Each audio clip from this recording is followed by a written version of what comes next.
I thought the perfect place to start would be when I was just about your age, because that would probably be the most relatable.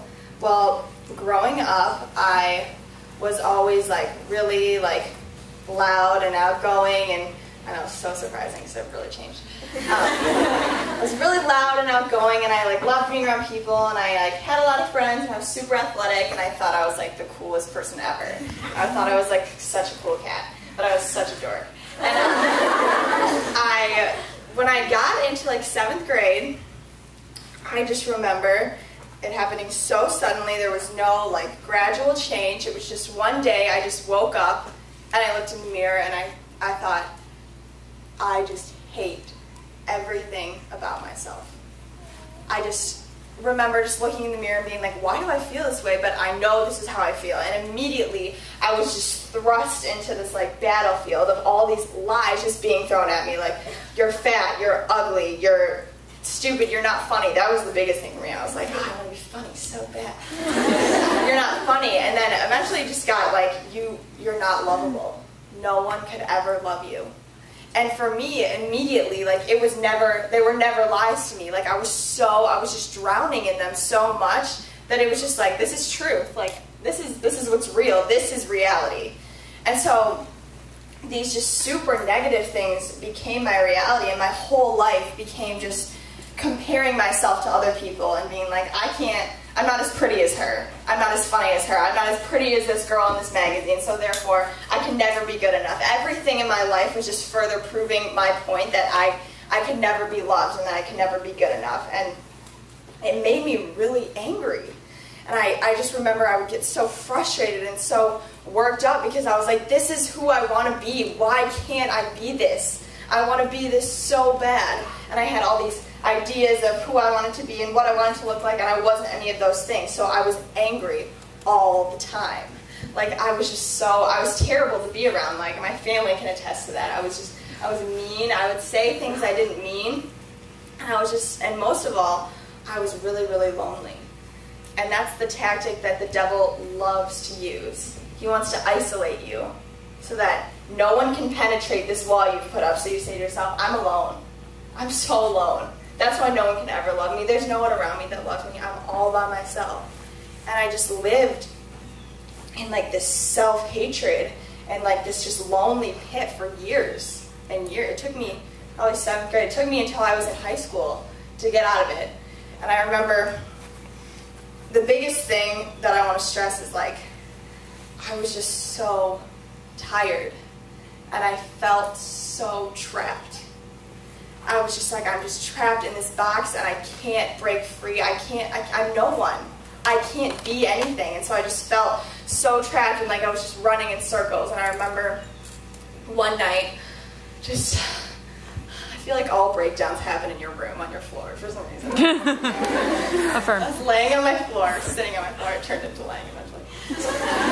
I was sitting on my floor and I remember just like, it was late at night.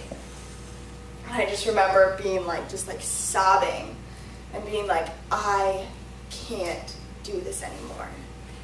I don't want to do this anymore. And I just remember, I always believed that God was real.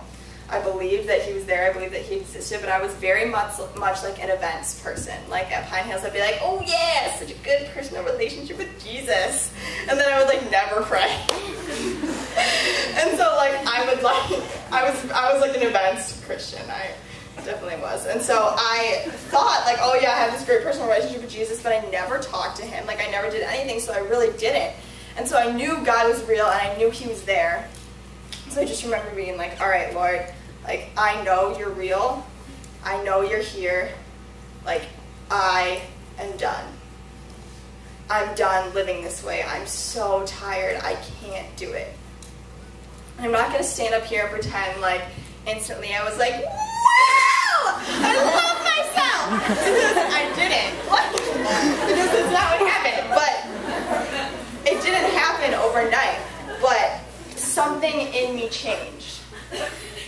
And something in me changed because I encountered love. And because I encountered the one who is love. And that love said to me, you don't have to do this anymore. Because I want to do it. You can't do it. You're so weak. Look at you. Like Sarah was talking about, we're so weak. because we're human. We're supposed to be weak. And that's actually really good news for us because he wants to do it. He wants to be strong for us.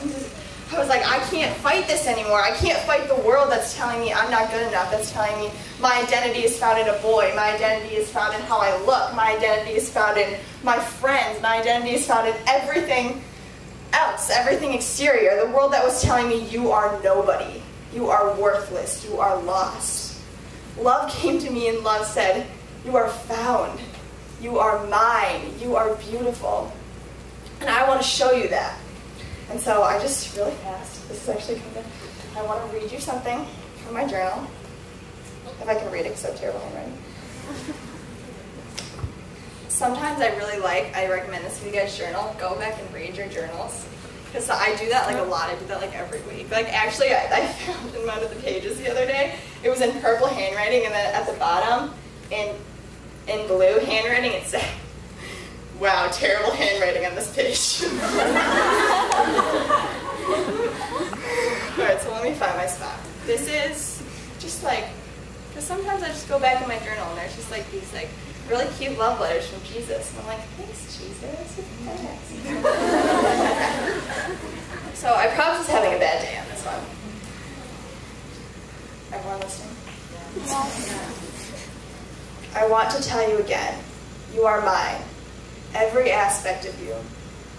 Your body, your soul, your heart, your plans, your emotions, your desires, your anxieties. And I want you to be more intimate with me. I am what you're after.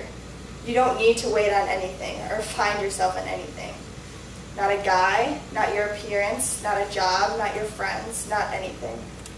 I'm here right now, hoping that you will give me your heart. I want to show you how you should be treated. I want to show you who you are. Listen to me. Create a world where we can be together. Don't be too focused on finding anything else. You've already found me. Your heart is meant for something special. Your heart is meant for me. You are mine.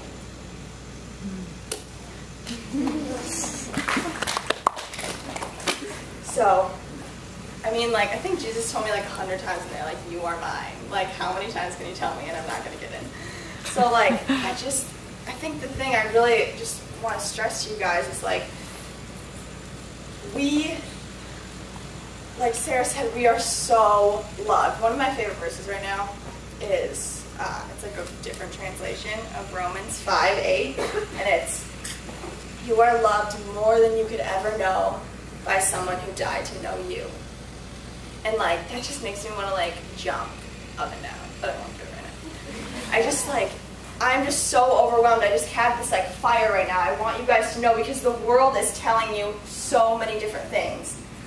And here's what I'm going to tell you, and if you only listen to one part, you listen to this right now, okay? The world is wrong.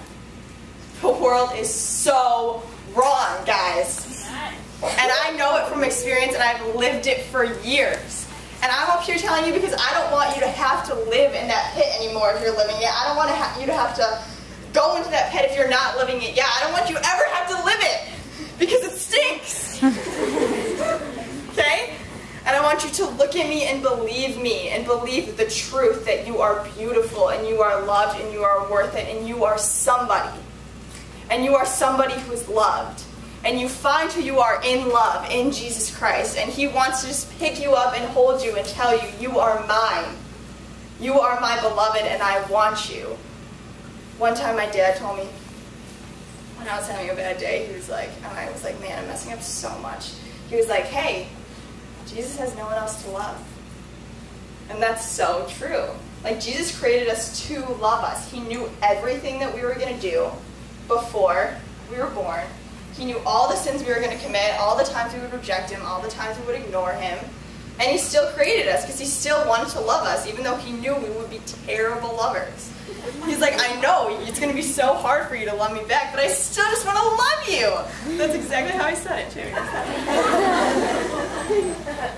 And so, what do I want you to remember from this?